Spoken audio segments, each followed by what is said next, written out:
Salutations, respected viewers. I'm George from Ireland. Here I'm at Chinatown in London. So Chinatown is hard by Soho. So therefore some of the same services are on offer here on various floors. Perhaps you can't read the advertisements saying model. They're not really there for photographs up there on the first floor. So we're just off Charing Cross Road. There is Charing Cross Road behind me in the centre of London. So I'm just trying to think which tube stations we're not far from. Leicester Square tube station in particular. So Chinatown only became Chinatown in the 1970s. The United Kingdom has been trading with China since the late 16th century. Obviously the United Kingdom as such didn't exist back then. There was England and Wales, Ireland. We were a separate kingdom, although we shared a monarch with Wales and England. Scotland did not share a monarch with Ireland or indeed with Wales and England. But there we are. Anyway, the United Kingdom subsequently formed out of some of this territory. China has remained largely united. Taiwan shall no doubt one day return. You'll see an increasing amount of Mandarin writing. And so Chinese people in the early 17th century started to settle here, almost always men. And these males, they not interacted, they intermarried with English women. And there were very few Chinese women who were coming here. There was an absolutely microscopically small Chinese community. And so the children were only half Chinese. And the grandchildren usually were only a quarter Chinese, and the great-grandchildren only 1/8 Chinese, and so forth. And they gradually just disappeared and merged into the indigenous English community. But I'll give you a taste of what I'm talking about in terms of Chinese writing. If you look behind me, perhaps the focus isn't sufficient to give you an idea. But anyway, we're at Newport Court. But perhaps if you look at the street sign, you'll see how they've got it in English and in Mandarin. It's not the only place in the United Kingdom to have things in a foreign language. If you go to Southall, which is the centre of the Punjabi community in this country, you'll see writing in Punjabi at the railway station as well as in English. So if you live around here, you could quite easily get by in Mandarin as well as indeed Cantonese, because China consists of over 50 provinces. Each one of them's got a dialect. So the Mandarin, the official language of China, is close to the Beijing dialect. So obviously Beijing, northern capital, as in being the capital city of the People's Republic of China. So that's that. But each province has got its own dialect, and some of them are decidedly different and incomprehensible from each other. So most people can speak a provincial dialect as well as Mandarin. Well, virtually everybody can these days. So give you an idea of what I'm talking about. And you'll see an increasing number of people who are of East Asian ethnicities, not necessarily the Chinese ethnicity. Could be Korean, could be Japanese, obviously one can't tell at a glance. So they get an idea. Now obviously Hong Kong, the Fragrant Harbour, had been a British colony from 1840 with the Opium War. The United Kingdom and the United States having fought against China to do with the Arrow case, this British ship which was fired upon by the Chinese, because China attempted to prohibit the import of opium, and that was that. And a British merchant ship approached the Chinese. It was fired upon by the Chinese, and the United Kingdom declared war. Most people say that was an unjust war on behalf of the British. There was a second opium war a bit later, and France was a British ally in this. Now, the French and the Americans very seldom remember this, even less often than the British do. Indeed, there's a car park hard by called Chinatown. Anyway, so the Chinese people who came to settle here tend to settle at the East End, because many ships sailed up the Thames. They didn't sail quite as far as this, because they're very close to Westminster, because the River Thames was too narrow here, and the ships might well run aground. They tended to anchor further east in what was then Essex, the county of Essex, the north bank of the Thames, or the county of Kent, the south bank of the Thames. But anyway, so there were a significant community there in the East End. They had their opium dens, and indeed the British authorities used to cultivate opium in India in the early 20th century. You may have heard of George Orwell, that celebrated British writer, and he was born in India in 1893, and his father was in the opium department of the British Indian government. So that's what they were doing, and that raised a great deal of revenue. What else was I going to tell you about that? So selling opium here was an entirely legal occupation. Many people considered it innocent and indeed an honourable way to amass a vast fortune.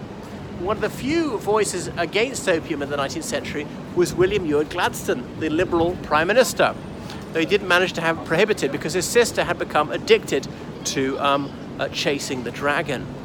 But that was that. So if you see some Arthur Conan Doyle novels, some of them are set in the East End of London, the seedier part of town, and he talks about these smooth Confucians who were inscrutable, and they were consuming their narcotics. So you can see many Chinese symbols around me. When I say I'm in Chinatown, perhaps you'll now appreciate I am not making it up. Feng Shui Inn and so forth. I remember it's in 1993 I first visited here and dined in a Chinese restaurant. The cuisine is not entirely to my taste. So there's not a huge British Chinese community. It's very much concentrated here. There's a significant Chinatown in Liverpool because it's a major port. There's one in Manchester. I can't think of elsewhere that there are British Chinese people in other parts of the country. So what's next?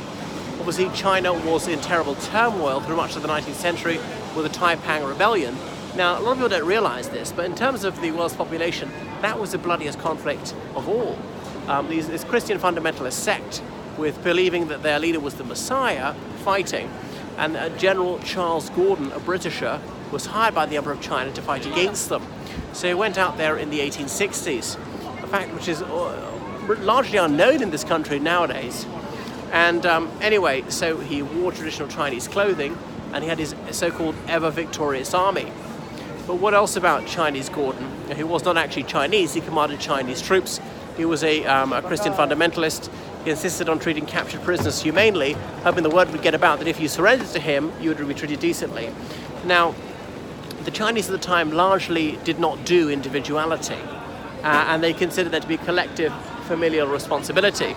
So if one member of the family rebelled against the heaven-born, the emperor or his mandarins, such a person would be put to death, and indeed all their close blood relatives, right? Likewise. But Gordon said this is grossly unjust, we won't do that. And he saw the canal system that was throughout China as being a communication system and not a barrier, and using boats to get around. So he was fairly successful. He eventually put down the Taiping Rebellion. But anyway, China was in the throes of civil war for almost a century, only ending in October 1949 with the final defeat of the Kuomintang, the nationalists, and the establishment of the People's Republic of China, proclaimed by Mao Zedong, Zhu at Beijing. And of course the Kuomintang, the Nationalist Party, they fled to Taiwan, where they still remain, which they call the Republic of China, but almost no sovereign state recognizes. Most people recognize Beijing as being the capital of the People's Republic of China, and of course the People's Republic has got the One China policy. You must either recognize One China or the other. You have to recognize the People's Republic of being the government of the whole of China, including Taiwan, or they will not have diplomatic relations with you. From the 70s onwards, the United States recognized them, France and the UK recognized them way back in the 50s, and that's that. Because of the terrible turmoil and bloodshed in China, many Chinese people fled their homeland and they went to other countries in Southeast Asia. Of course, they've been trading in Southeast Asia for centuries, and some people think a Chinese admiral indeed discovered the American continent early in the 15th century, several decades before the Europeans. So there is a significant Chinese community in Malaysia and indeed Indonesia. So Malaysia being a British colony meant that quite a few Chinese Malaysians came to reside here in the United Kingdom from the 1950s on. Remember, Malaysia became independent in 1957, and the Malays, the autochthonous population, were Muslims to a man and spoke the Malay language. They ruled the roost. There was a Chinese minority, perhaps 20% of the population, who had advanced in the Britannic educational system, and some of them were not too confident that they would get a fair crack of the whip under Malay mastery. So some of them moved overseas, including here to the United Kingdom. So that's why a lot of the Chinese community here is not directly from mainland China, but often from Hong Kong or Malaysia and so on. So perhaps you're getting a flavour of what this place is all about. So often these restaurants show their wares in the window so that you'll know you're going to be getting some authentic tucker from Cathay. Look up high. It will repay the effort. Now, what else can I tell you about Chinatown? So not quite sure why in the 1970s it moved here. Well, this area is quite badly bombed because you'll see there are a few 19th century buildings here and a few buildings which are clearly from the 1950s, because you can tell that's where the bomb fell. So it was fairly affordable accommodation. So that's why the Chinese community largely set up here in the 1970s. So when I first dined here, it was actually not very long since the Chinese community moved from the East End to this area. So here's a branch of HSBC, as in Hong Kong Shanghai Banking Corporation, where you can conduct your transactions entirely in Chinese or indeed Cantonese, and they're open on Sunday. Useful to know, because these things are not sacred to the people of Cathay, and indeed Christmas Day is a working day in China. Right, what else can I point out to you about Chinatown? I think not a great deal. So there are plenty of tourists here who are gawping. There's the Emmanuel Chinese Church. There are not that many Christians in China, perhaps 2% of the population. After the Taiping Rebellion, the Chinese government was deeply suspicious of Christianity. So the missionaries were there. They demanded extraterritoriality. That's to say that they would not be answerable to Chinese law enforcement, nor indeed their Christian converts.